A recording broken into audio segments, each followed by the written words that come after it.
Exercise 36. It's a square root equation. Square root of x plus 3 equals 9. What value of x satisfies the equation above? We can either do it by Desmos or by using our scientific calculator. Here, I prefer, as always, to do it by hand. We need to solve for x. So, we should isolate first the term that contains x, which is the x plus 3. So we need to go from a radical expression to one that does not involve the root. How can I get rid of the root?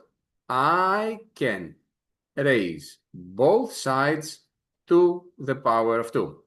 On the left, we will get the root and the second power to cancel out each other. So we will be left with x plus 3.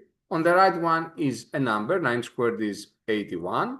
And then let's move 3 to the other side. X is 81 minus 3, and that makes x equals to 78.